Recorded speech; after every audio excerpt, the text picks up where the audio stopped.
Hello दोस्तों, मैं कृष्ण कुमार अपने YouTube channel first sight education पे आप सभी का स्वागत करता हूं। दोस्तों, आज का हमारा टॉपिक रहेगा हरियाणा पंचायती राज सीरीज में चैप्टर नंबर 15, जहां पे हम क्या पढ़ेंगे, executive authority and the servants of the जिला परिषद, यानी कि जिला परिषद की कार्यकारी प्राधिकारी। ठीक है, जहां पे धाराएं कहां से कहां तक हैं, तो भाई धारा 133 से 136 तक की बात हुई है। केवल 4 धाराएं हैं भाई, केवल 4 धाराएं हैं भाई इसमें। अब भाई इसमें हम पढ़ेंगे क्या, तो भाई जिला परिषद के गठन की बात हमने की, जिला परिषद की संरचना के बारे में बात की। जिला परिषद की संरचना किस प्रकार होती है भाई, कौन कौन होते हैं, या तो वार्ड से चुने गए सदस्य होते हैं, या फिर एमएलए होता है, एमपी होता है, और सभी पंचायत समिति के क्या होते हैं, चेयरमैन होते हैं, यानी कि सभापति होते हैं। इसके अलावा अध्यक्ष और उपाध्यक्ष भी होते हैं, अध्यक्ष और उपाध्यक्ष होते हैं। ये सभी मिलकर क्या करते हैं, जिला परिषद का निर्माण करते हैं। तो भी एक दोस्त का कमेंट भी आया है कि उन्होंने कहा है कि सर आपने मुख्य कार्यकारी अधिकारी के बारे में बात की कि ये जिला परिषद के अंदर होता है, लेकिन आपने जहां पे गठन की बात हुई वहां पे मुख्य कार्यकारी अधिकारी कोई टर्म ही यूज नहीं करी। ठीक है, तो भाई क्या है कि उसकी जो संरचना में भाग मुख्य कार्यकारी अधिकारी नहीं लेता है, तो हमने ये कहा था कि ये जिले के ऊपर होता है भाई। ये क्या होता है, जिले के ऊपर होता है। अब वो सब हम आपके पॉइंट यहां पे क्लियर करेंगे, लास्ट क्लास में भी किए हैं। ठीक है, तो भाई क्या है कि जो मेंबर्स होते हैं, उसके अलावा जिस टाइम पे कोई प्रस्ताव पारित हो गया, उसके बाद क्या होगा, उस प्रस्ताव को किसके पास भेजा जाता है, मुख्य कार्यकारी अधिकारी के पास भेजा जाता है। मुख्य कार्यकारी अधिकारी और अन्य स्टाफ, जो अन्य कर्मचारी हैं, मिलके उसका एक पूरा विवरण तैयार करते हैं और फिर एक सरकार को भेजा जाता है भाई। तो क्या होते हैं, मेंबर का तो केवल पास करने का काम होता है, इसके अलावा और भी होते हैं भाई, अकाउंट ऑफिसर भी होता है, और बहुत ज्यादा अधिकारी होते हैं जो कार्य करते हैं भाई, जो चुने हुए सदस्य नहीं होते हैं भाई। ठीक है, तो आज हम पढ़ेंगे कि मुख्य कार्यकारी अधिकारी कौन हो सकता है, इसके बारे में चर्चा करेंगे भाई। ठीक है, तो भी स्टार्ट करते हैं धारा 133 भाई। धारा 133 में क्या दिया गया है कि मुख्य कार्यकारी अधिकारी व अन्य कर्मचारियों की नियुक्ति, यानी कि सरकार किस व्यक्ति को मुख्य कार्यकारी अधिकारी बना सकती है और दूसरे कर्मचारी कौन से चुने जाएंगे भाई, बिल्कुल डिटेल में पढ़ेंगे भाई, और एग्जाम पॉइंट ऑफ व्यू से बहुत ही इंपॉर्टेंट टॉपिक है भाई। ठीक है, तो अब बात आती है भाई मुख्य कार्यकारी अधिकारी कौन होगा, तो कहा गया है कि या तो होगा एडीसी भाई। एडीसी क्या होता है भाई, एडिशनल डिप्टी कमिश्नर होगा भाई, या तो additional deputy commissioner, additional deputy commissioner होगा, या फिर इसको हम क्या बोल सकते हैं भाई, अतिरिक्त, ये क्या होगा भाई, उपायुक्त भाई, अतिरिक्त उपायुक्त बोलते हैं डिप्टी कमिश्नर को भाई। ठीक है, या तो मुख्य कार्यकारी अधिकारी क्या होगा, एडीसी होगा। इसके साथ में यह भी दिया गया है कि अगर एडीसी को नियुक्त नहीं किया जाता तो कौन हो सकता है भाई, ये अमेंडमेंट के बाद हुआ था वैसे। ठीक है, तो क्या है, और व्यक्ति कौन सा हो सकता है भाई, उसके बाद हो सकता है कि कोई भी व्यक्ति, कोई भी अधिकारी जो कि सरकार चुने भाई, कोई भी अधिकारी जो सरकार चुने। यानी कि कहने का मतलब है किसी भी अधिकारी को सरकार क्या बना सकती है, मुख्य कार्यकारी अधिकारी बना सकती है, या तो एडीसी को बनाएगी या फिर किसी अन्य व्यक्ति को बनाएगी। किस धारा के अंतर्गत, धारा 133 के अंतर्गत। अब बात आती है, क्या ये जो एडीसी है, क्या एडीसी जिला परिषद का मेंबर होता है, नहीं होता भी, उसे चुना नहीं गया है। एडीसी के पास पहले से कोई पद है, लेकिन उसको अतिरिक्त पदभार दिया गया है, इसलिए उसको हम क्या बोलेंगे, एक्स ऑफिस सीओ, यानी कि एक्स ऑफिस मुख्य कार्यकारी अधिकारी। पहले से कोई पद है, अन्य पदभार दिया गया है, उस जिला परिषद का मेंबर नहीं है, तो ये क्या होगा, ex office chief executive officer भाई, ex office chief executive officer. बिल्कुल भाई डिटेल में पढ़ाएंगे, और एग्जाम के अंदर तो कोई क्वेश्चन गलत नहीं होगा भाई। इतना डिटेल में पढ़ाने के बाद कोई क्वेश्चन गलत नहीं होना चाहिए भाई, जहां तक है। ठीक है, इसके बाद आता है कि भाई दूसरा है कि अन्य कर्मचारियों की नियुक्ति। अब और कौन से कर्मचारी होंगे भाई, पंचायत समिति में तो ऐसे कोई कर्मचारी थे नहीं, अब जिला परिषद में होंगे, क्योंकि ये जिले के ऊपर बात है, तो ज्यादा कार्य हो जाते हैं। ज्यादा कार्य कैसे होते हैं, देखिए जो ग्राम पंचायत के कार्य हैं वो किसको भेजे जाते हैं भाई? वो ब्लॉक डेवलपमेंट ऑफिसर के पास भेजे जाते हैं। ब्लॉक डेवलपमेंट ऑफिसर, या फिर हम क्या बोल सकते हैं, वो क्या होता है, ब्लॉक डेवलपमेंट ऑफिसर भी क्या होता है? पंचायत समिति का कार्यकारी अधिकारी होता है, चुन सकते हैं उसको।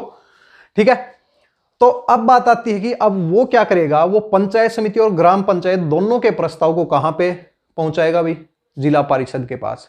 अब जिला परिषद में मुख्य कार्यकारी अधिकारी है या फिर और कोई अधिकारी भी चाहिए भाई, क्योंकि पदभार, क्योंकि क्या हो गया कि कार्य ज्यादा हो गया भाई, कार्य ज्यादा हो गया, इसलिए जिला परिषद सरकार को यह कहेगी कि आप अन्य व्यक्तियों की नियुक्ति कीजिए भाई यहाँ पे। तो सरकार क्या करती है, सरकार जिला परिषद की मांग के ऊपर एक अकाउंट ऑफिसर को भी चुनती है भाई। अकाउंट ऑफिसर यानी कि क्या है? लेखा अधिकारी। लेखा अधिकारी की भी नियुक्ति करती है भाई। ठीक है, और फिर साथ साथ में यह भी कहा गया है कि अकाउंट ऑफिसर के साथ साथ में असिस्टेंट अकाउंट ऑफिसर भी चुने जा सकते हैं। असिस्टेंट अकाउंट ऑफिसर भी चुने जा सकते हैं, यानी कि सहायक, एक या एक से ज्यादा सहायक लेखाधिकारी भी चुने जा सकते हैं। लेखा अधिकारी भाई। ठीक है भाई, किस धारा के अंतर्गत? धारा 133 के अंतर्गत। अब बात आती है कि और क्या होगा भाई? अब मुख्य कार्यकारी अधिकारी है, मुख्य कार्यकारी अधिकारी सारे कार्य नहीं कर पाता, इसलिए वो भी डिमांड करता है कि मेरे नीचे भी कोई एक सेक्रेटरी हो या फिर कोई व्यक्ति को भी नियुक्त करो, ताकि कुछ कार्य वो करे, कुछ कार्य हम करें। यानी कि अब क्या होगा, अब एक नियुक्ति होती है डिप्टी सीईओ की। डिप्टी सीईओ या फिर कम सेक्रेटरी बोला गया भाई, कम सेक्रेटरी बोला गया है। डिप्टी सीईओ, कम सेक्रेटरी यानी कि सहायक मुख्य कार्यकारी अधिकारी या फिर उप मुख्य कार्यकारी अधिकारी, यानी कि क्या बोलेंगे, उप मुख्य कार्यकारी अधिकारी की भी नियुक्ति होती है, जो क्या करता है, क्या करेगा भाई? जो मुख्य कार्यकारी अधिकारी को उसके कार्यों में क्या करेगा? मदद करेगा भाई। ठीक है, किस धारा के अंतर्गत? धारा 133 के अंतर्गत। दोस्तों स्क्रीनशॉट ले लो भाई इसका। धारा 133 के अंतर्गत कौन कौन से अधिकारियों की नियुक्ति होगी? जो मुख्य कार्यकारी अधिकारी है, या तो एडीसी होगा या सरकार के द्वारा कोई भी व्यक्ति होगा जो अधिकारी होगा, और ये दोनों क्या होंगे भाई? ये x office chief executive officer होंगे। इसके साथ में कि अकाउंट ऑफिसर लेखाधिकारी होगा, और लेखाधिकारी के साथ में असिस्टेंट लेखाधिकारी भी नियुक्त किए जाएंगे। किसमें? जिला परिषद में। इसके साथ में कहा गया है कि डिप्टी सीईओ यानी कि मुख्य कार्यकारी अधिकारी की मदद करने के लिए उसके नीचे उप मुख्य कार्यकारी अधिकारी बनाया गया है भाई। धारा है 133 भाई। आइए दोस्तों इसके बाद बात करते हैं धारा 134। 134 में क्या दिया गया है कि मुख्य कार्यकारी अधिकारी और अन्य अधिकारियों की कार्यकारी शक्तियां और कर्तव्य। कहा गया है कि मुख्य कार्यकारी अधिकारी की कार्यों को लेके क्या क्या शक्तियां हैं, और जो अलग जो अधिकारी जो नियुक्त किए गए हैं धारा 133 के अंतर्गत उनकी क्या शक्तियां हैं। तो शक्तियों की बात हुई है भाई। ठीक है, तो भाई लिस्ट थोड़ी लंबी है, बता देते हैं भाई क्या क्या इनकी शक्तियां हैं। कुछ शक्तियां तो आप सभी जानते हैं, क्या है कि ग्राम पंचायत, पंचायत समिति सभी क्या करते हैं, इनको रिपोर्ट करते हैं, यानी कि उनके ऊपर देख रेख कौन करता है भाई? मुख्य कार्यकारी अधिकारी करता है। लास्ट क्लास में भी हमने डिस्कस किया है। इसके साथ साथ में शक्तियों के बारे में बात करते हैं, तो कहा गया है कि मुख्य कार्यकारी अधिकारी को जितनी भी शक्तियां दी जाएंगी वो उनका पालन करेगा, यानी कि उसके अंडर में जो कुछ भी होगा उन सभी का उसको पालन करना होगा, अपने कार्यों और कर्तव्यों का पालन करना होगा भाई। वह जिला परिषद के वह पंचायत समिति के सभी अधिकारियों के ऊपर क्या करेगा? निगरानी रखेगा भाई। क्या रखेगा? निगरानी रखेगा। इसके साथ में यह कहा गया है कि जिला परिषद के विकास के कार्यों के संचालन में भी मदद करेगा, यानी कि जिला परिषद के जितने भी जो विकास के जितने भी कार्य हैं उन सभी में क्या करेगा? जिला परिषद की मदद करेगा। यानी कि जिला परिषद कुछ भी प्रस्ताव पारित करेगी, मुख्य कार्यकारी अधिकारी को भेजेगी, सरकार के पास डिमांड करेगा कि ये प्रस्ताव आए हैं, आप इनको पास कीजिए, तो क्या करता है? विकास कार्यों के अंदर एक तरीके से मदद करता है भाई। ठीक है, और इसमें इसके साथ में लिखा गया है कि भाई जितने भी जो कार्यवाही होती है, यानी कि जो भी प्रस्ताव पारित किए जाते हैं या फिर जितने भी रिकॉर्ड्स होते हैं वो किसके पास रखे जाते हैं भाई? उनकी कस्टडी किसके पास होती है भाई? वो होती है मुख्य कार्यकारी अधिकारी के पास होती है। जिला परिषद से, जिला परिषद निधि से कितना पैसा निकालना है, ये सब किसकी अनुमति से निकाला जाएगा भाई? मुख्य कार्यकारी अधिकारी की अनुमति से निकाला जाएगा। इसके साथ में ये भी कहा गया है कि मुख्य कार्यकारी अधिकारी जिला परिषद की बैठक के अंदर भाग ले सकता है, डिस्कशन कर सकता है, डिबेट कर सकता है, लेकिन साथ में जब बात आएगी वोटिंग की तो वोट नहीं डाल सकता भाई, वोट नहीं डाल सकता। इसके साथ में हमने ये भी बताया है जितने भी एक्स ऑफिस मेंबर होते हैं उनको किसी के इलेक्शन या फिर किसी को हटाने या फिर वोट देने का अधिकार उनसे छीना गया है भाई, ठीक है। तो उनको वोट डालने का अधिकार नहीं है। आप डिबेट कीजिए, मीटिंग में भाग लीजिए, ठीक है। तो ये सभी होते हैं भाई, ठीक है।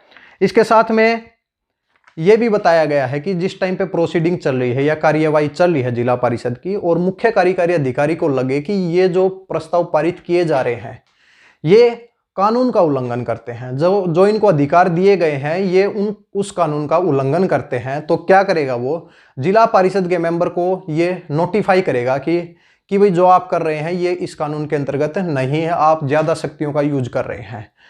फिर भी चलो कि प्रस्ताव पारित हो गया और मुख्य कार्यकारी अधिकारी की बात को नहीं सुना गया, फिर मुख्य कार्यकारी अधिकारी के पास जितने दस्तावेज जहां आएंगे तो मुख्य कार्यकारी अधिकारी के पास ही। फिर वो क्या करेगा? वो 15 दिन के अंदर सरकार को बताएगा कि जो भी प्रस्ताव पारित किए गए हैं ये क्या है, ये कानून का उल्लंघन करते हैं, जो एक्ट के अंतर्गत आता है उससे बिल्कुल परे हैं भाई, बिल्कुल परे हैं। तो क्या करेगा भाई?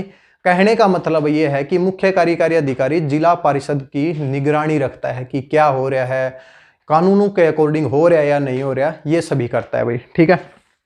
इसके साथ साथ में ये भी कहा गया है कि जो अकाउंट ऑफिसर जो चुना गया है, अदर स्टाफ की जो बात हुई है, जो अकाउंट ऑफिसर यानी कि लेखाधिकारी है वो क्या होगा कि कोष के मामले में यानी कि पैसे के मामले में क्या करेगा? जिला परिषद को सलाह देगा। बजट तैयार होता है उसमें भी अकाउंट ऑफिसर की भी बहुत ही भूमिका होती है भाई, ठीक है।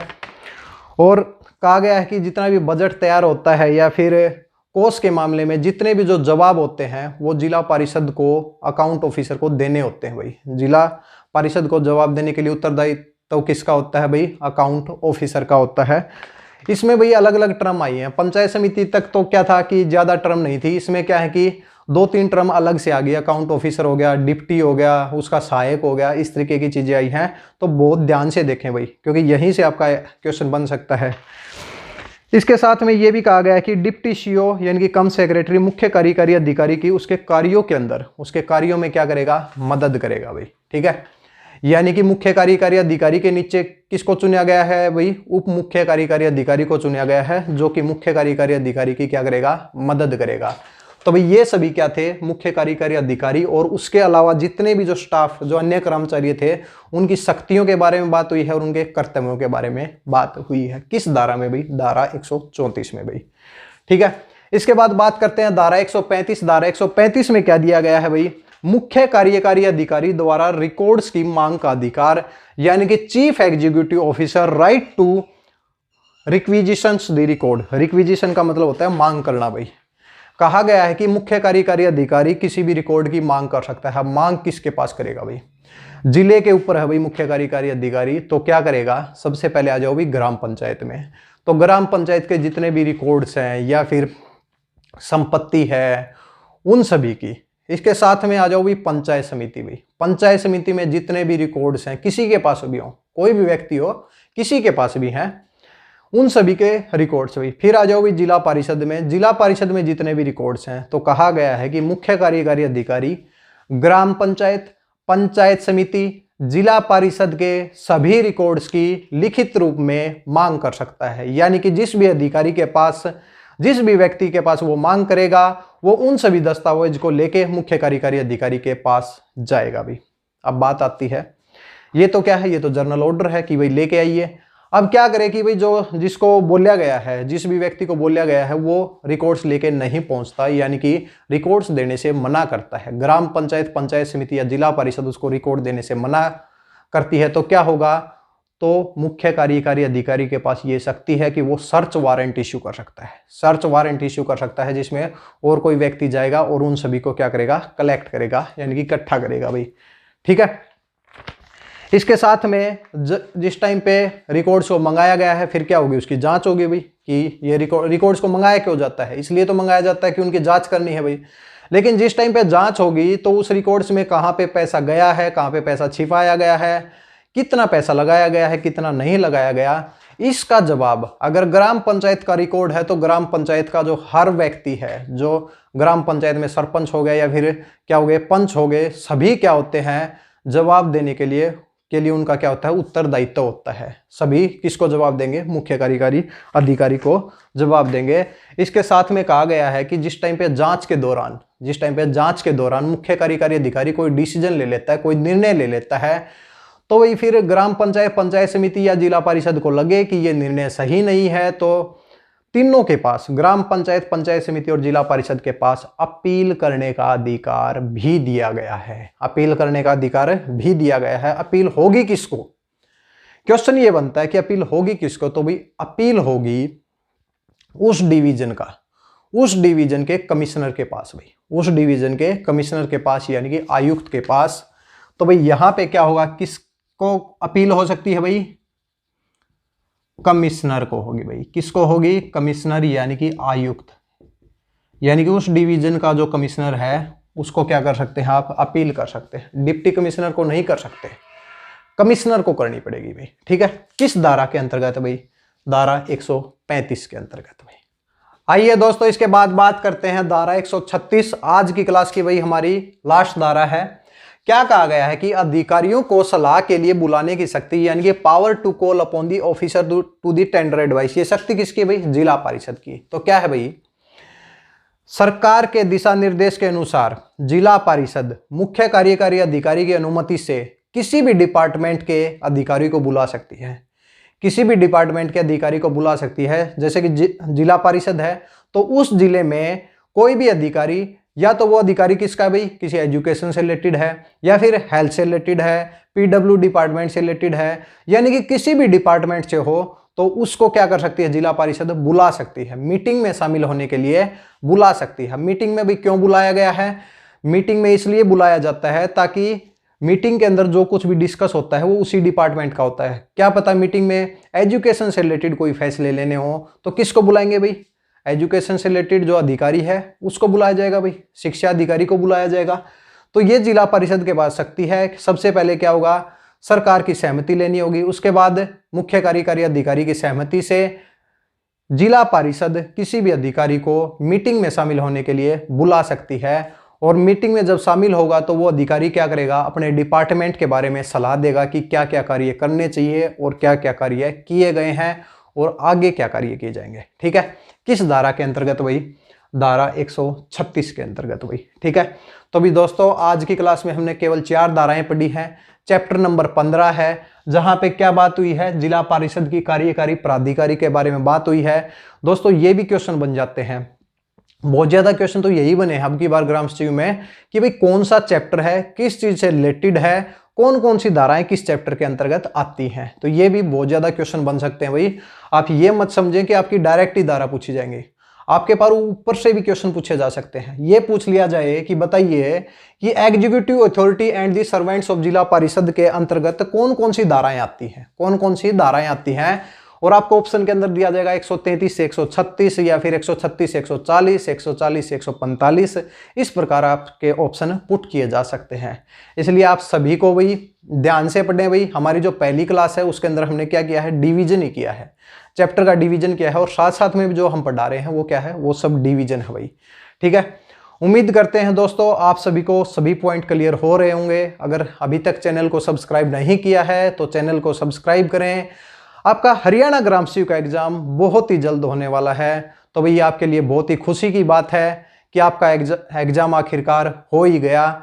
अब ये है कि पिछला जो एग्जाम हुआ था उसमें क्या था कि कुछ बच्चों के बहुत अच्छे मार्क्स बने थे, लेकिन उनके लिए क्या है कि जब आपका पेपर ही लीक हो गया तो फिर आप मेरिट में कैसे आएंगे भाई? मेरिट में किस प्रकार आएंगे? ठीक है, तो अब की बार भाई आपको ग्राम सेवक में सिलेक्शन लेना है, तो इसलिए आप अपनी तैयारी को कंटिन्यू रखिए भाई। सभी धाराओं को पढ़ के जाएं भी, समझ के जाएं भाई, क्योंकि एग्जाम में क्वेश्चन पूछने का तरीका कुछ भी हो सकता है। इसलिए हमने क्या किया है कि इंपॉर्टेंट धाराएं नहीं पढ़ाई हैं, सभी धाराओं को हम पढ़ा रहे हैं। लेकिन जिस टाइम पे आपका एग्जाम होगा, 5 या 10 दिन आपके एग्जाम के बचेंगे, या फिर अभी भी हम सोच रहे हैं कि आपके लिए मॉक टेस्ट स्टार्ट करेंगे भाई, मॉक टेस्ट स्टार्ट करेंगे। आप कमेंट बॉक्स में बताइए कि भाई कितने बच्चे इस चीज से, जो आपके मॉक टेस्ट से क्या है, मॉक टेस्ट से एग्री है भाई। ठीक है, तो भाई ठीक है भाई, तो अगली क्लास में मिलते हैं। धन्यवाद।